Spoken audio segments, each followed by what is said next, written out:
umpisahan na natin 'to mga kababayan. And on sila sa kabilang, basa, "Naligaw ako," sabi ni Faye Nobio. Anyway sabi, "Idol Mark watching in Turkey, Istanbul. We stand for PBBM." Ayan, maraming salamat po. Bago tayo na maghihintay, habang hinihintay natin yung ibang mga nandirito, mga bossing, ang gagawin po natin is dito, ano muna natin, what happened? Ewan ko nga, nakatayo na bigla Ang gagawin ho natin mga kababayan, dumito muna tayo, no? Dumito muna tayo kay Philippine Looper, mga bossing. Yung naglalakad yung naglalakad na sabi niya para sa bayan daw po yung kanyang ginagawa. Mukhang na ano ho, mga boss, na ano tawag dito? Yung may tinatawag sa Pilipinas na ito. It has reached a point where Dali. Ayan, yan. Paano ko kaya ayusin to? Ayan. Ganyan. Ang gulo. Hindi ko makita kung paano ko.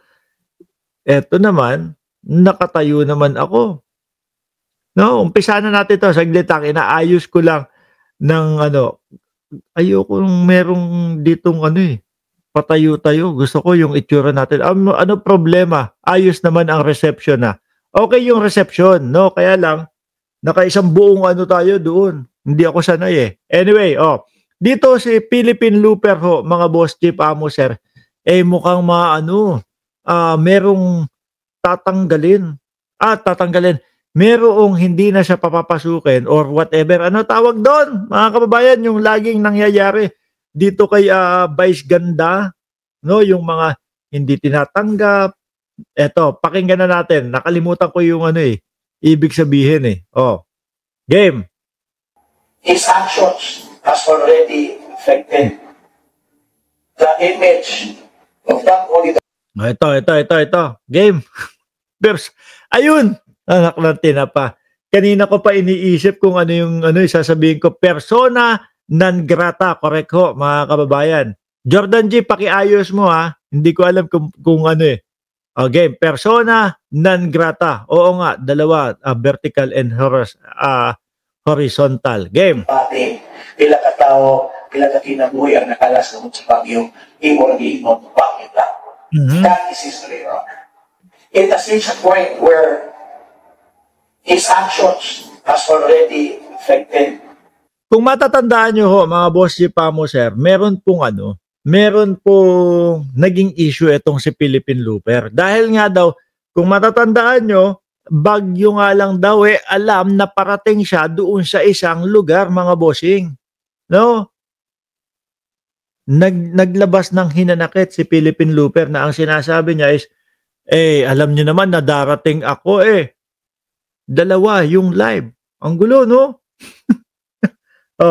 Sabi, alam niyo naman na darating ako, no? Bakit inunan niyo pa? Yung bagyo naman na yan, lagi naman yan. Yung kalamidad na yan, lagi namang nangyayari yan.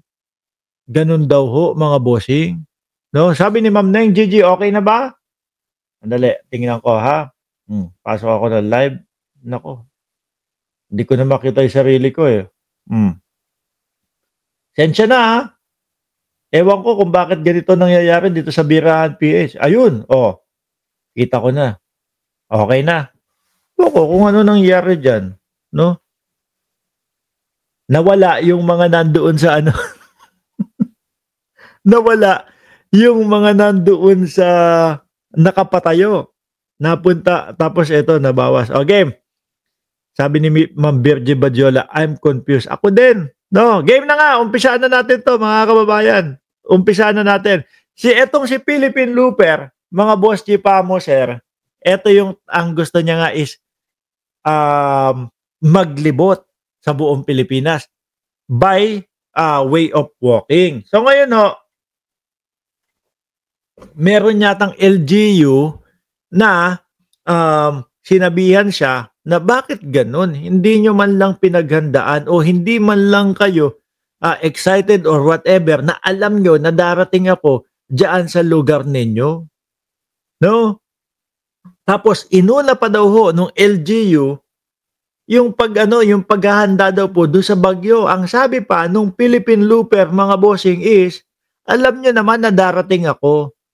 Bakit hindi niyo man lang pinaghandaan yung pagdating ko? Gano'n. So ngayon mga bossing siyempre, kung kayo ang LGU, Local Government Unit, ano po ang uunahin niyo? Yung dadating na hindi niyo naman kakilala? Na ang ginagawa lang, maglakad, 'no? At tingin ko ang trip niya lang, para sa sarili niya. Uunahin niyo po ba 'yun kaysa doon sa mga, kapwa nila o mga kababayan nila na pinaghahandaan po yung mismong padarating na bagyo. Ang nakikita nga ho dun mga boss Chipamo sir, pagkalaki-laking bagyo, 'di ba?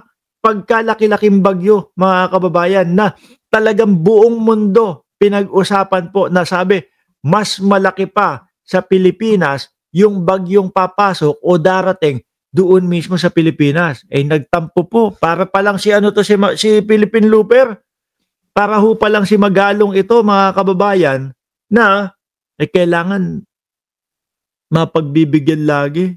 No, Boss Mark, hindi ka ba sumama sa China? Silent viewers from Taiwan, sabi ni Phoenix 17. Hindi ho, napakalayo ko no. O eto na po yung pahayag ng LGU, mga Boss Chipamo sir, na dinideklara nila na persona non grata si Philippine Looper doon sa kanilang lugar. Pati, pila ka tao, pila ka kinabuhi ang nakalas sa bagyo, imo lagi mo bakit lang. That is history, Your Honor. It has reached a point where his actions has already affected the image of not only the province but the people. So with that, Your Honor, being laid down as basis, I would like to find a resolution. A resolution declaring Mr. Ferdinand de la Merced. Yun, yung pangalan ni Philippine Looper. Ferdinand de la Merced, no? As persona non grata, the province of Negros Oriental. If the body will allow me to read the resolution, Your Honor. Whereas Mr. Ferdinand de la Merced, also known as the Philippine Looper, arrived in Dumaguete City at the province of Negros. Yan ang sinasabi ko sa inyo. Miski ho ako mga kababayan, hindi ko din po kilala yung si Philippine Looper. Bigla lang pong nag-viral sa social media at yun nga po. So sinubaybayan ko na din. Meron akong mga nakikita na kumbaga ho mga bossing, yung ibang mga taga probinsya sinusubaybayan siya, binibigyan siya ng mga regalo. Maasim yung mukha. Yung tipo bang hindi siya masaya doon sa mga iniaabot sa kanya, doon sa mga binibigay sa kanya regalo. Iba yung trip mga bossing Isa pang nakita ko habang naglalakad siya, merong cameraman, may sumusunod sa kanya. Aba, bawal daw pong hawakan.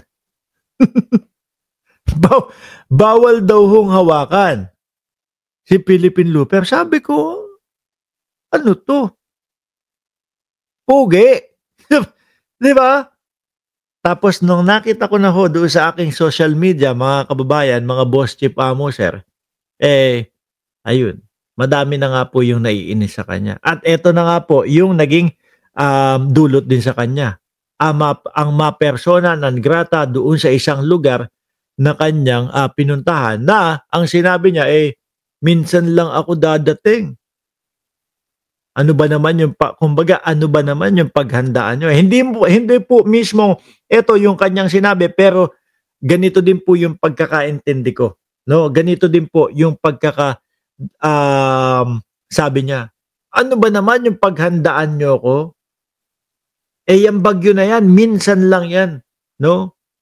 Parang sanay na nga tayo dyan sa bagyo na yan Tapos uunahin niyo pa. Ewan ko, siguro masyadong nahanginan yung ulo nung tao. Siyempre, kapag kahugan yan, mga kababayan, medyo yung nararamdaman mo, sumisikat ka na, madami nakakakilala sa iyo, madami na yung nakaka-appreciate sa iyo, no? Kala mo sikat ka na sobra.